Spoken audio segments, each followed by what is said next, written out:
कि वह कौन सा घर है जिसको धन्य कहा जाता। धन्य कैसे हो सकते हैं आप? धन्य माता पिता, धन्य गोत्रम, धन्य कुलोद्भवा, धन्य च वसुधा देवी यत्र स्यात् गुरु भक्तता।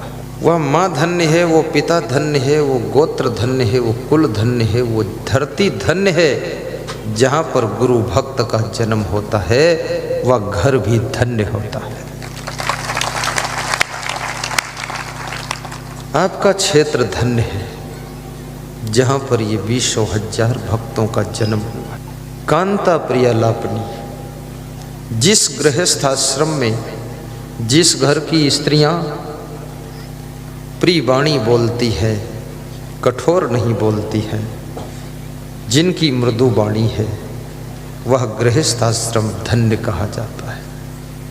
इसलिए माताओं बहनों को बहुत मधुर बोलना चाहिए, क्योंकि पुरुष बाहर से नाना प्रकार के संघर्ष और कष्ट उठा कर आता है। तुम्हारे मीठे शब्दों से उसको थोड़ा राहत मिल जाती है, इसलिए उनका सम्मान करना। इच्छा पूर्ति धनम, वह गृहस्थ आश्रम धन्य और सुखी होता है जिस गृहस्थ के घर में आवश्यकताओं को पूर्ण करने भर का धन भी होता है। जो घर निर्धन नहीं है, इसलिए मैं निवेदन करूंगा, निर्धन मत रहो, धनवान बनो। और धनवान बनने का फार्मूला आज आपको बता देता हूं। बहुत सरलता से धनवान हो जाओगे। 24 घंटे से ज्यादा समय किसी को मिला नहीं है। अपने घंटों का सदुपयोग करो, मिनट का सदुपयोग करो। व्यर्थ में आपका मिनट भी नहीं जाना चाहिए, कोई घंटा भी निरर्थक नहीं बीतना चाहिए। Importance of the 1 minute in life, आपकी जिंदगी में 1 मिनट का भी बहुत बड़ा महत्व है। इसलिए समय के महत्व को समझोगे तो थोड़े समय में ही धनवान भी बनोगे। आप कहीं पान ठेला पर खड़े गप्पा मार रहे हैं, 3-3 घंटे ताश खेल रहे हैं, कहीं पिकनिक मनाने जा रहे हैं, कहीं दारू की भट्टी पर खड़े खुद ही भट्ठा बने जा रहे हैं, शराब पीकर 6-6 घंटे बेहोश नशे में पड़े हुए। आपकी उन्नति रुक जाएगी, विकास रुकेगा। सबसे पहले समय का सदुपयोग करो। नंबर 2, अपने इस शरीर का सदुपयोग करो। ये शरीर आपको मुफ्त मिला है, माता पिता के सहयोग से मिला है, पूर्व जन्म के कर्मों के प्रभाव से, पुण्य के प्रभाव से आपको मनुष्य का शरीर मिला है। इस शरीर का सदुपयोग करो। इसमें जितनी शक्ति है, कैपेसिटी है, सब यूज कीजिए और मिसयूज मत कीजिए, सही दिशा में यूज कीजिए।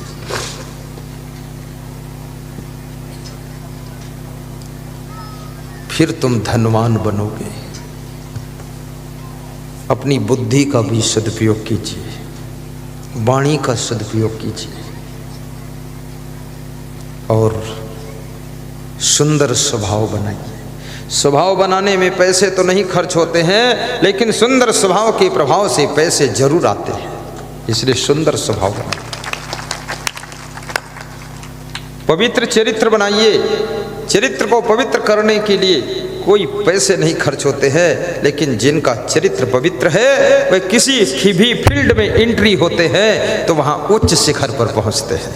इसलिए चरित्र को भी अच्छा बनाइए और व्यवहार साफ सुथरा रखिए। किसी का पैसा लो तो उसको वापस दो, ठग मत बनो। ठग जाने ठग ही की भाषा। अभी पिछले गांव में मैं प्रवचन कर रहा था तो एक पूर्व विधायक का हमने नाम लिया, आया था वो, तो बाद को लोगों ने कहा कल इसका नाम मत लेना। तो हमने कहा क्यों? बोले ये हारा हुआ है। तो हमने कहा तो हार का दुख है, हम सम्मान कर देंगे, थोड़ा दुख कम हो जाएगा। बोले हारा भी है और कम से कम 200-400 लोगों को ठग चुका है। ये बड़ा भारी ठग है। इसका नाम सुनते ही खून खौल जाता है। तो हमने कहा खून खौल जाए तो उसमें पूड़ी डाल दो, पक जाएगी। तेल खौलता तो पूड़ी पकती है, खून खौल रहा। बोले गुस्सा आती है इसका नाम सुनते ही, ये आदमी ठीक नहीं। फिर आपके पवित्र मुख से इतने गलत आदमी का नाम शोभा नहीं देता है। तो मैंने कहा तो भूल हो गई। बोले भूल की क्षमा मांगो। हमने कहा चलो कोई बात नहीं, माफ़ कीजिएगा। मेरे को भी क्षमा मांगना पड़ता कभी कभी, और मैं तो कभी कभी गलती नहीं करता हूँ फिर भी क्षमा मांग लेता हूँ। ऐसे बोल देता हूँ क्षमा कीजिएगा, आपसे एक बात कहना चाहता हूँ। तो बोलता कहो। बस कह देता हूँ क्षमा कीजिएगा। ऐसा बोलने में फर्क क्या पड़ता है? भाषा सीखिए, क्षमा कीजिएगा। कोई मेहमान आ जाए उससे कहो आइए बैठिए पधारिए, एक गिलास पानी पिलाओ, फिर कहो क्षमा कीजिएगा, आपका स्वागत पूरा नहीं कर पाए हम। इतनी बातों से खुश हो जाएगा। यदि कहो कि हम तुम्हारा बहुत स्वागत किए हैं, स्टैंडर्ड चाय पिलाए हैं, लंबे गिलास में दूध पिलाए हैं, 3 कोने का समोसा खिलाए हैं, ऐसा स्वागत कोई कर ही नहीं सकता है, मेहमान नाराज हो जाएगा। भले ही अच्छा, हाँ बोलो, मैं रुक जाऊंगा। कभी कभी जय बोलने वाले भी जोश में, मैं भी जोश में रहता हूं। क्षमा मांगने वाला बड़ा होता है और क्षमा करने वाला उससे भी बड़ा होता है। आपकी पत्नी से भी कोई गलती हो जाए 3 बार तो उसे क्षमा कीजिए। पति से भूल हो जाए 3 बार उसे माफ कीजिए। 4थी बार भूल हो तो समझा दीजिए। और 1 बार भूल हो तो उसे भूल कहते हैं। 2री बार भूल हो तो उसे गलती कहते हैं। 3री बार भूल हो तो उसे अपराध कहते हैं। और बार बार भूल हो तो उसे पाप कहते हैं। अब पाप का फल भोगना पड़ता है। इसलिए बार बार भूल मत करें। भूल से तुम्हारी प्रतिभा कमजोर होती है। ज्यादा गलती करने से तुम्हारा प्रभाव खत्म होता है, और गलतियों में ही जिंदगी को झोंक देने से तुम्हारा ग्राफ 0 पर चला जाता है। इसलिए कोशिश कीजिए कि गलतियों से मुक्त जीवन बनाइए। भूल मत करो। और यदि भूल हो जाए तो विनम्र होकर के क्षमा मांग लो। हर स्त्री को चाहिए कि महीने में 2 बार अपने पति से क्षमा मांग ले। कितनी स्त्रियां हैं जो अपने पति से कभी क्षमा मांगती हैं? हाथ ऊंचा करके बताएं। हाँ 10-15 है, 50 है। कितने पुरुष हैं इनको महीने में 1 बार अपनी पत्नी से कहना चाहिए कि देवी जी कोई भूल से गलती होती हो, आपको दुख होता हो, क्षमा करना। कितने पति है ऐसा? 1 2 है, 10-20 है, पर थोड़ा शर्माता है इसलिए कहता नहीं है।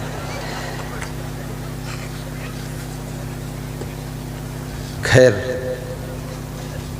अपने माता पिता सास ससुर से तो क्षमा मांग ही लिया करो। और ये भी निवेदन करूंगा कि पुत्र को चाहिए कि अपने माता पिता से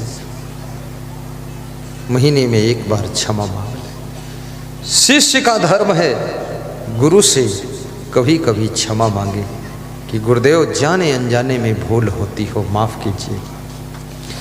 क्षमा मांगना बहुत कठिन है, क्योंकि क्षमा जब तुम मांगने के लिए तैयार होते हो, अहंकार तुमको रोकता है क्षमा मांगने से। यह अभिमान क्षमा मांगने से ब्रेक लगाता है कि क्षमा नहीं मांगना है। लेकिन याद रखना, क्षमा करना भी कठिन है, क्योंकि क्षमा वही कर सकता है जो अपने भीतर क्रोध की आग को बुझा सकता है। अन्यथा गलती करने वाले पर क्रोध आता है, गुस्सा आती है कि इसको पीटूं, ठोकूं, कुछ कहूं, गाली दूं। लेकिन क्षमा वही कर पाता है जो अपने क्रोध की अग्नि को बुझा देता है और करुणा से अपने को भर लेता है, फिर वह क्षमा कर देता है। और क्षमा शब्द बड़ा महत्वपूर्ण है। धृति क्षमा दमो अस्तेयम शौचम इंद्रिय निग्रह धी विद्या सत्यम अक्रोधो दशकम धर्म लक्षणम। मनुस्मृति में मनु जी ने कहा है कि धर्म के 10 लक्षण होते हैं, जिसमें से क्षमा भी एक लक्षण है धर्म का। अगर धर्म को जीवित रखना चाहते हो, धर्म के पथ पर चलना चाहते हो, तो ये 10 साधन धर्म के हैं। नंबर 1 धृति, धैर्य रखिए, धैर्य को टूटने मत दो। धृति क्षमा, और क्षमा भी पालन करो। दमो अस्तेयम, और इंद्रियों को बस में रखो। अस्तेयम, चोरी ना करना भी धर्म है। शौचम, पवित्र रहना, स्वच्छ रहना। अभी भारत सरकार भी स्वच्छता अभियान चला रही है। एक कदम स्वच्छता की ओर तो बाकी कदम गंदगी की ओर, सभी कदम स्वच्छता की ओर। और स्वच्छ भारत, सुंदर भारत, सफल भारत, सौभाग्यशाली भारत। भारत देश में बहुत बदलाव आया है। आज के 10 साल 20 साल पहले जो भारत देश था, अब नहीं। यहाँ के लोगों की चेतना जागृत हो चुकी है। अब लोग कचरा फेंकने से पहले थोड़ा सोचते जरूर हैं, कहाँ फेंकूं। इतना फर्क पड़ा है। और शौचम यानी पवित्रता धर्म की जान है। और जिसके घर में पवित्रता रहती है, उसके घर में लक्ष्मी निवास करती है। यदि तुम चाहते हो कि मैं धनवान बनूं, तो अपने घर को पवित्र रखो, बर्तन साफ सुथरा रखो, कपड़े साफ सुथरा पहनो, गाड़ी साफ सुथरा रखो, अपना मुंह भी साफ सुथरा रखो, रजाई गद्दे भी साफ सुथरा रखो। कितने लोगों की घरों की रजाई में इतना मैल लगा हुआ है, उस रजाई को ओढ़ो तो 10 साल पुराने मैल की बदबू आती है। रजाई पर कब्र चढ़ा कर रखो, क्योंकि रजाई रुई की है, धोई नहीं जा सकती। कब्र को धोया जा सकता है। अपने दांतों को भी साफ रखो। ये जर्दा, पुड़िया, पान, तमाकू मत खाओ, ये भी खाना बंद करो। मध्य प्रदेश में एक जिला है जिसका नाम है हरदा। वहाँ लोग खूब खाते हैं जर्दा। हरदा में ये जर्दा खाने से दांत खराब होते हैं, आंत खराब होती है। तंबाकू भी मत खाइए। तंबाकू जो खाते हैं तिनके गिरते दांत, पाचन क्रिया बिगड़ती, सड़ जाती है आंत, सड़ जाती है आंत की थू थू थूकत बंदा। और जहाँ बैठे तहाँ गंदा, घर आंगन दीवाल जहाँ बैठे तहाँ गंदा। थोड़े में कह दिया दोष ज्यादा क्या आंकू, और जल्दी दीजिए छोड़ यार खानी तंबाकू, खानी तंबाकू मत खाना। बचपन में तुम कोई तंबाकू नहीं खाते थे, मांस मछली अंडा नशा शराब कुछ नहीं लेते थे, पुड़िया बीड़ी सिगरेट नहीं लेते थे। कितना सुंदर तुम्हारा चेहरा था, कितनी सुंदर ओंठें थी, कितनी सुंदर आंखें थी। और जवानी में प्रवेश किया तो इन सब व्यसनों में भी प्रवेश कर गए। आपकी शक्ल भी बिगड़ गई, आपकी आंखों का रंग बिगड़ गया, होठों का रंग बिगड़ गया, चेहरे का कलर बिगड़ गया। इसलिए मैं निवेदन करूंगा, ऐसा वैसा खाना बंद करो। इस शरीर को मंदिर समझो, जिसको देवता लोग पाने के लिए तरसते हैं, वो शरीर आपको प्राप्त हुआ है। ये शरीर मोक्ष के लिए मिला है, ये जर्दा खाने के लिए नहीं मिला। पैसे भी बर्बाद मत करो व्यसन और बुराइयों में।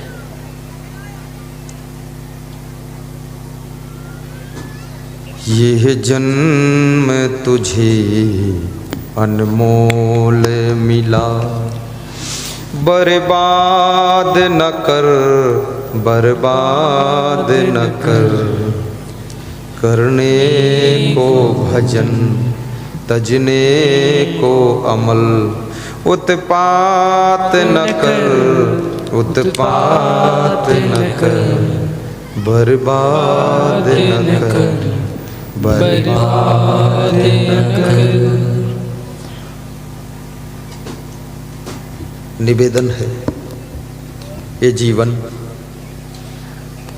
पुनर्वित्तम पुनर्मित्रम पुनर्भार्या पुनर्मही एतत् सर्वम पुनर्लभ्यम ना शरीरम पुनः पुनः। ये मनुष्य का जीवन बारंबार नहीं मिलता है। नीतिकार कहता है कि धन खो जाए फिर मिल जाता है, मित्र खो जाए तो दूसरे मित्र मिल जाते हैं, और यदि पत्नी रूठ जाए तो वो भी मनाने से मान जाती फिर आ जाती है, और यदि आपकी जमीन कोई बेईमानी कर ले तो दूसरी जमीन भी खरीदी जा सकती है, परंतु न शरीरम पुनः पुनः। ये मनुष्य का शरीर बारंबार नहीं मिलता है। इस मनुष्य शरीर को संभाल कर रखना, बड़े भाग्य मानुष तन पावा, सुर दुर्लभ सदग्रंथन गावा। आओ बाबा, शानंदम सदनम सुता सुधिया कांता प्रिया लापनी, इच्छा पूर्ति धनम सोयोषित रति स्वाज्ञा परा सेवका। चाणक्य कहते हैं, जिसके घर में जो पुरुष है वो अपनी पत्नी से पूर्ण प्रेम करता है, वह गृहस्थ आश्रम धन्य हो जाता है और सुखद रहता है। जिस घर के पति लोग यत्र तत्र चंचलता करते हैं, वह घर दुख से भर जाता है और वहाँ शांति नहीं रहती है। याद रखना, जिसको आपने धर्म पत्नी माना है उसके साथ में बड़ी श्रद्धा के साथ, प्रेम के साथ आप अपना भाव रखना। एक पत्नी व्रत का पालन करना, एक पति व्रत का पालन करना। जैसे हाथी के पांव में सबके पांव समा जाते हैं, ऐसे एक गृहस्थ आश्रम का सबसे पवित्र व्रत है एक पत्नी व्रत, एक पति व्रत। इस व्रत में दुनिया के सभी व्रत समा जाते हैं और सब तीर्थों का पुण्य भी इसमें समाया रहता है, इसलिए इस व्रत का भी पालन करना। सो योषित रति स्वाज्ञा परा सेवका। और जिस घर के कार्यकर्ता घर मालिक की आज्ञा का पालन करते हैं, वह घर स्वर्ग होता है। जिस घर में इशारे से काम करने के लिए सब तैयार रहते हैं, उस गृहस्थ आश्रम को चाणक्य ने धन्य कहा है। आतिथ्यम प्रतिदिनम मिष्ठान्न पानम शिव पूजनम गृहे। और जिसके घर में अतिथि का सत्कार होता है, अतिथि देवो भव। हमारे देश के अंदर श्वेतोत्तर उपनिषद आपने पढ़ा होगा, उसमें एक मंत्र लिखा हुआ है। वो मंत्र है कि मातृ देवो भव, पितृ देवो भव, अतिथि देवो भव, आचार्य देवो भव, राष्ट्र देवो भव। माँ में देवी का दर्शन करो, पिता में देवता का दर्शन करो, अतिथि में देव का दर्शन करो, और ज्ञान देने वाले आचार्य सद्गुरुदेव में देवों के देव परम देव का दर्शन करो। और राष्ट्र को भी देवता समझ करके राष्ट्र का सम्मान बढ़ाओ। आज हमारे राजनीतिक क्षेत्र में काम करने वाले सभी बंधु और बहन राष्ट्र देव भव की पूजा करते हैं। इस भारत राष्ट्र को ऊंचा उठाने के लिए, इसका सम्मान बढ़ाने के लिए, हिंदुस्तान का गौरव ऊंचा करने के लिए वे रात दिन मेहनत करते हैं। जो समर्पित रूप से, ईमानदारी के साथ, जिम्मेदारी के साथ राष्ट्र के उत्थान में लगे हुए हैं, उनको व्यास गादी आशीर्वाद दे रही है। और जो थोड़ा गलतियां करते हैं, उनके लिए व्यास गादी शुभकामना कर रही है कि उनका भी सुधार हो, सद्बुद्धि मिले और वह भी राष्ट्र की सेवा में समर्पित होकर काम करें।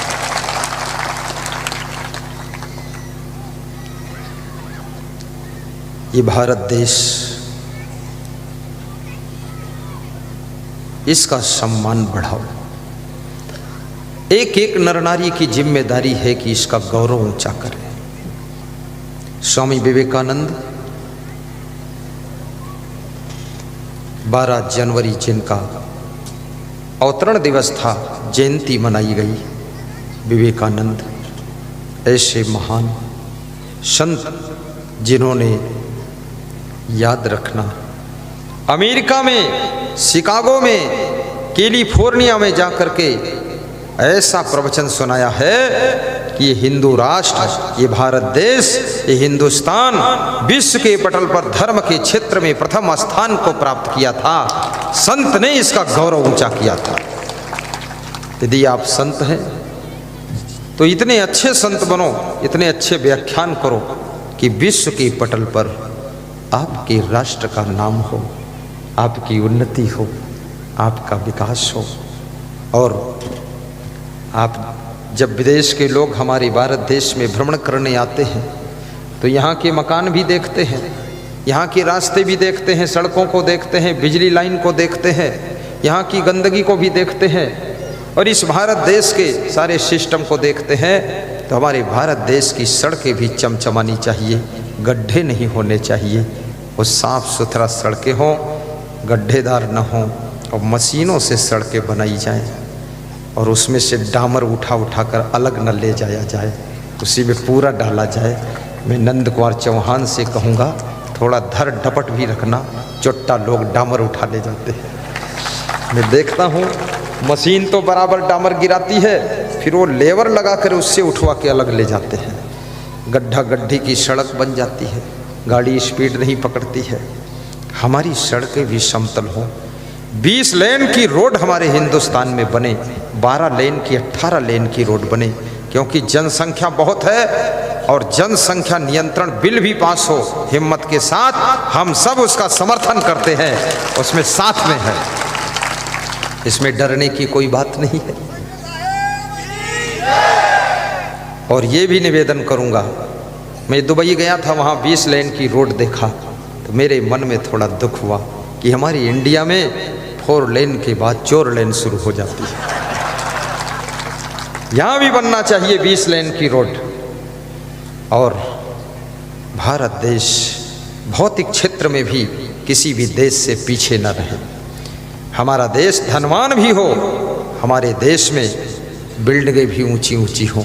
इसलिए मैं सबसे कहता हूँ, मकान जब बनाओ तो नीचे ज़्यादा मत फैलाओ, ऊंचे ले जाओ। 3 कमरे नीचे बनाओ, लेट बाथ किचन बनाओ। 1 कमरे में सामान, 2 कमरों में मेहमान। दूसरी मंजिल पर 2 कमरे बनाओ, लेट बाथ किचन बनाओ। 1 कमरे में तुम, दूसरे कमरे में बेटा बहू। तीसरी मंजिल पर 1 कमरा लेट बाथ किचन बनाओ जिसमें छोटा लड़का और छोटी बहू। तीसरी मंजिल पर रहे, कभी गुस्सा आए तो ऊपर से कूद जाने दो उसको। 3 मंजिल का मकान दूर से चमकेगा, लोग देखेंगे, ऊपर हवा भी अच्छी लगेगी। सड़क से छोड़कर मकान बनाइए, थोड़ा रास्ता निकलने के लिए ज़्यादा छोड़िए। रास्ते में मकान मत खड़ा करो, आकाश में ऊंचे उठ जाओ। चौड़े रास्ते मकान की शोभा बढ़ाते हैं, चौड़े चौड़े सड़कें आपके देश का गौरव बढ़ाती हैं। और ये देश वास्तव में आज हमारे नरेंद्र मोदी के हाथ में है। मैं नरेंद्र मोदी के लिए भी शुभकामना करता हूँ कि वह स्वस्थ रहें और मस्त रहें और तंदुरुस्त रहें, चुस्त और दुरुस्त रहें, और उनको कोई मारना चाहे तो मार ना पाए। जो मारने को सोचे वो बिना मारे रात में मर जाए, ऐसा हो जाए। क्योंकि ये पहला व्यक्ति है जिसने हमारे देश के अंदर इतने कड़े फैसले, बड़े फैसले लिए। और मैं सभी नेताओं से भी कहूँगा, किसी पार्टी के हों, अगर उचित फैसला लिया है तो सब लोग उनका सहयोग करो। देश हित में फैसला है, राष्ट्र का गौरव बढ़ाने के लिए कोई डिसीजन हुआ है तो सभी पार्टी के नेता उसमें समर्थन करें। जीत और हार तो अपनी जगह पर है, तुम भी अच्छा करोगे, तुम्हारी भी सरकार बनेगी, लेकिन अच्छा करने वाले को धन्यवाद देने की दिल में जगह रखना चाहिए।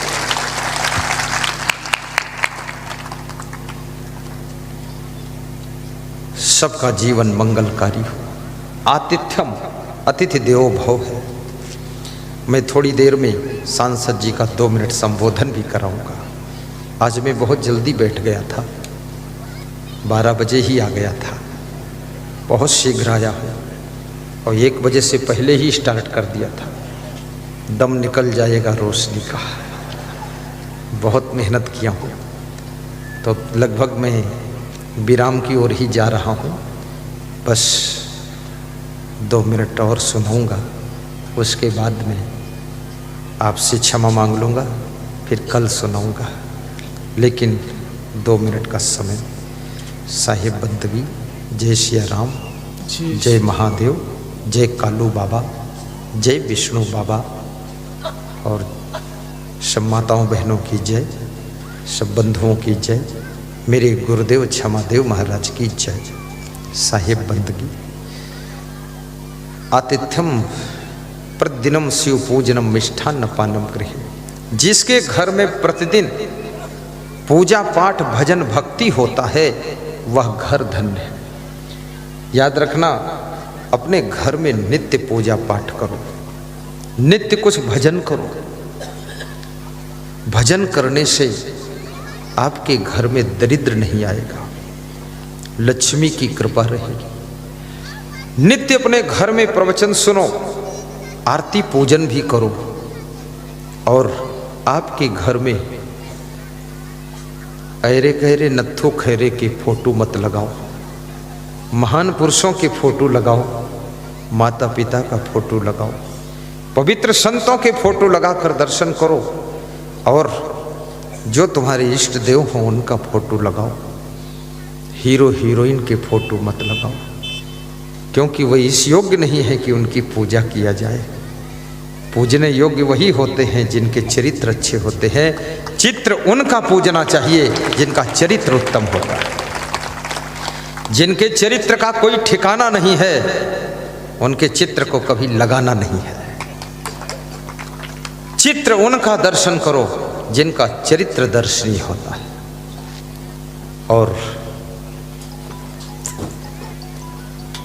ये भी याद रखना, भक्ति के मार्ग पर चल करके ही शांति मिलती है। और ये आत्मा अजर अमर अविनाशी है, शरीर नाशवान है। शरीर तो एक दिन मृत्यु को प्राप्त होगा, लेकिन तुम्हारी आत्मा की सद्गति भक्ति से ही होगी, पुण्य से ही होगी, सत्कर्मों से होगी, परोपकार से होगी।